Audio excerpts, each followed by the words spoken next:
Сәлем достар, менің каналыма қош келдіңіздер. Бүгін көк помидордан қысқа арналған салат дайындайтын боламыз. Ал енді бастайық. Бізге салат дайындау үшін ең алдымен көк помидор қажет болады. 1 болгарский перец, 2 қызыл ашты перец, чеснок, укроп және петрушка. Сонымен қатар сұйық май және де уксус қажет болады. Болгарский перец 2-3 тұқ қоссаңыздар да болады, және де қызыл түстісі салатқа әдемі көрінеді. Жуылған таза помидорларымыздың астын тазалап, майда бөліктерге бөлеміз. Мен 5-6 бөліктерге бөлдім әрқайсысын. Барлық помидорды майда бөліктерге бөліп шығамыз.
Барлық помидорды турап болғаннан кейін ашты перец қосамыз.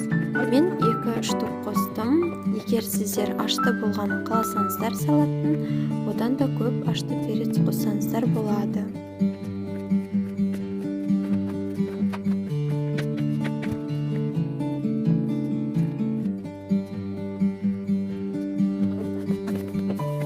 Ал енді болгарский перецті тураймыз.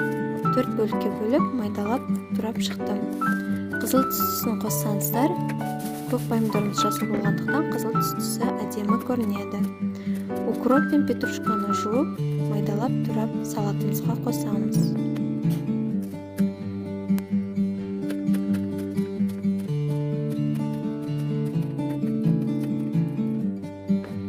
Енді чеснокты арнайы езгіш арқылы езіп, чесногымызды қосамыз.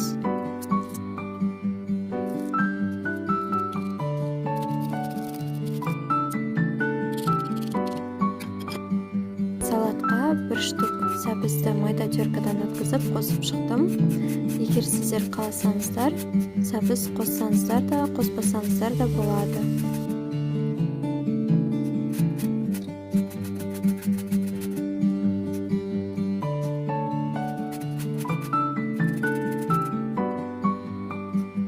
Сәбізімізді теркадан өткізіп болғаннан кейін кішкене стакан алып, оған жарты стакан сұйық май қосып, салатымызға қосамыз. Уксусты да дәл солай өлшейміз. Жарты стакан уксус қосып, салатымызға қосамыз.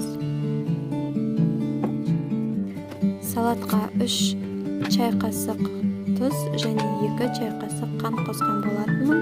Дәмін көріңіздер, егер аз болып жатса, қоссаңыздар болады.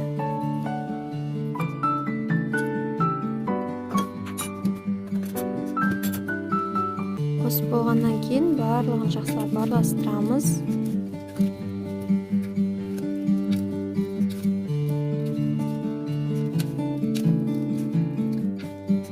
Бұл салат бір күн тұру қажет. Байқасаңыздар, астынан су жиналып жатыр. Бұны кіші ыдысқа салып, бетін арнайы ыдыспен жауып, үстіне қатты затпен басып қою қажет. Осы рецепт бойынша салат жасап көріңіздер, барлықтарыңызға ұнайды деген ойдамын.